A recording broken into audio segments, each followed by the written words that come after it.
मेरा नाम है बिलाल बाजवा और मेरे चैनल में आप सबको खुशामदीद। आज आपको बताऊंगा एड्स पावर की A to Z डिटेल्स। लेकिन अगर वाकई आप ये डिटेल्स जानना चाहते हैं तो मेरे इस वीडियो को फुल वॉच करें ताकि आप कोई स्टेप मिस ना कर सकें। सबसे पहली बात कि आपने एड्स पावर में ब्राउज़र हम क्यों सेलेक्ट करते हैं। यहाँ पर बहुत सी क्रोम सी प्रोफाइल्स हैं, ठीक है, और यहाँ पे है मोजिला फायरफॉक्स। आप कोई भी सिलेक्ट कर सकते हैं, ठीक है। ये होता बताता है कि कौन सा ये बंदा ब्राउज़र यूज़ कर रहा है और उसके बाद कौन सा OS यूज़ करना है। यहाँ पर विंडो भी है, मैक भी है, एंड्रॉयड भी है, iOS भी है। और अगर आप लोडिंग कर रहे हैं तो आपने हर बार आपने यहाँ पे सिस्टम को चेंज करना है। यहाँ पे आपको बहुत सारी प्रोफाइल्स मिलेंगी, ठीक है, यहाँ पे, ठीक है। और यहाँ पे आईफोन की बहुत सारी प्रोफाइल्स होती हैं, एप्पल की होती हैं। आपने हर बार इनको चेंज करना है। यूज़र एजेंट, अच्छा, अब यूज़र एजेंट क्या होता है। देखो, यूज़र एजेंट ये होता है कि ये यूज़र जो कि बंदा यूज़ करने आया था, मिसाल के तौर पर मैं एक यूज़र हूँ, मैंने एक प्रोफाइल बनाई एड्स पावर में जाकर और मैं एक यूज़र एजेंट बन गया। लेकिन फिंगरप्रिंट अपडेट करने के बाद और ये प्रोफाइल डिलीट करने के बाद जब कुकीज़ को क्लियर किया जाता है तो ये जो यूज़र एजेंट है ये खुद ब खुद नया हो जाता है। ये यूज़र एजेंट ये बताता है कि ये जो बंदा है ये यूनिक यूज़र है वेबसाइट का। अब बात आती है कुकीज़ की, ठीक है। कुकीज़, जब आप अपनी एक एड्स पावर के अंदर प्रोफाइल बनाते हैं तो प्रोफाइल बनाने के बाद आप लोगों ने हर बार कुकीज़ को क्लियर करना चाहिए आप लोगों को। और इसके अलावा इसकी वजह यह है कि जब मिसाल के तौर पर मैंने मोनी टैग पे लोडिंग की, मैंने एडसेंस पे लोडिंग की, तो वो जो एड्स शो होंगे तो पहले से ही ब्राउज़र में कुकीज़ सेव हुए होंगे कि ये बंदा ऑलरेडी आया था और वेबसाइट पे विजिट करके गया है। और यहाँ से आप लोग की जो IP है वो भी लीक हो जाती है और आप लोग पकड़े जाते हो। तो कुकीज़ हमेशा क्लियर करने हैं आपने। और जब न्यू प्रोफाइल बनानी है, फिंगरप्रिंट भी अपडेट करना है, साथ कुकीज़ भी उड़ा देने हैं सारे, पूरी प्रोफाइल ही उड़ा देनी है। उस प्रोफाइल को दोबारा यूज़ नहीं करना, उस प्रोफाइल पे दोबारा एक ही दूसरी IP नहीं लगानी, ठीक है, उसको ख़त्म कर देना है। यहाँ से आप लोग IP ना सेलेक्ट कर सकते हो, कोई भी IP है यहाँ से आप लोग सेलेक्ट कर सकते हो और चेक कर सकते हो।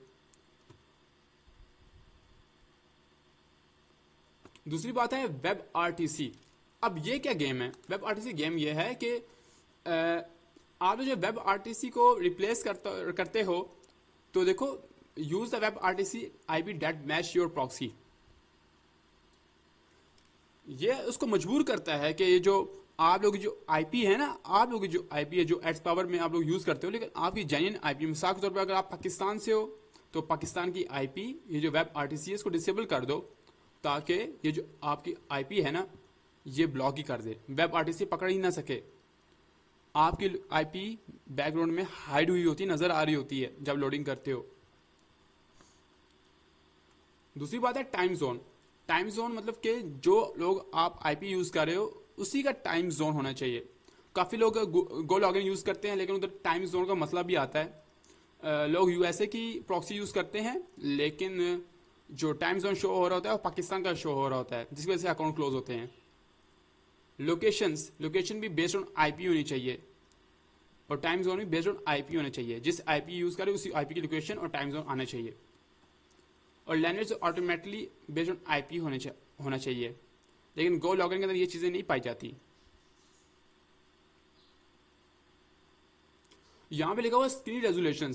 अब देखो, जब आप एक ही खास किस्म का स्क्रीन रेजोल्यूशन यूज़ करते हो, मिसाल के तौर पे आप एक मोबाइल यूज़ करते हो, आपको पता है इस बात का कि काफ़ी मोबाइल फ़ोन्स ऐसे होते हैं जैसे जिनके साइज़ थोड़े से आगे पीछे हुए होते हैं, मुख्तलिफ साइज़ होते हैं, कुछ बड़े होते हैं, कुछ छोटे होते हैं। इसी तरह आपने यहाँ रैंडमली यहाँ पे सिलेक्ट करना है, कस्टम देना है इसको, या प्री फाइंड करके कस्टम यहाँ पर आकर आपने इसको साइज़ देना है, खुद से साइज़ देना है आपने, ठीक है, ताकि इसको ये लगे कि ये जो बंदा यूज़ कर रहा था एक ही किस्म का मोबाइल फ़ोन यूज़ नहीं कर रहा था। अगर एंड्रॉयड यूज़ कर रहा है तो एक ही किस्म का एंड्रॉयड यूज़ नहीं कर रहा, बल्कि अलग अलग एंड्रॉयड हैं और अलग अलग साइज़ हैं इनके। अच्छा, दूसरी चीज़ ये है वो है वेब GL मेटा डाटा।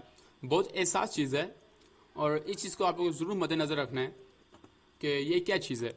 वो ये है कि देखें आपके सामने यहाँ पे एंड्रॉयड का आपको सैम्पल नज़र आ रहा है, एप्पल का सैम्पल नज़र आ रहा है, iOS का नज़र आ रहा है, एंड्रॉयड का नज़र आ रहा है। तो आपने जब लोडिंग करनी है ना भाई, तो आपने हर बार, जैसे एंड्रॉयड के यहाँ पे 2 हैं, तो आपने दोनों में से एक अलग हर बार चेंज करना है, ताकि आप लोग की डिवाइस भी पकड़ी ना जाए, यूज़र एजेंट भी ना पकड़ा जाए, और फिंगरप्रिंट भी आपका अपडेट होता रहेगा, अच्छी तरह महसूस नहीं होगा। और यहाँ पे एप्पल iOS है उसका एक ही होता है, क्योंकि यहाँ पे एप्पल का सिर्फ एक ही ब्राउज़र यूज़ करते हैं। गूगल INC 1, 2, ठीक है, ये ज़्यादातर लिनक्स में इस्तेमाल होता है ज़्यादातर। और यहाँ पे एप्पल मैक भी है, यहाँ तीनों में से कोई भी सिलेक्ट कर सकते हैं। यहाँ पे विंडो भी है, आप इन तीनों में से कोई भी सिलेक्ट कर सकते हैं, लेकिन विंडो के लिए विंडो होना चाहिए, एप्पल के लिए एप्पल होना चाहिए, iOS के लिए iOS होना चाहिए, लिनक्स के लिए लिनक्स होना चाहिए। तो अगर आपको ना मेरी वीडियो पसंद आई हो तो मेरी वीडियो लाइक कर देना और मेरे चैनल को सब्सक्राइब करें, ताकि आप मेरी आने वाली वीडियोस को देख सकें। शुक्रिया, अस्सलाम वालेकुम।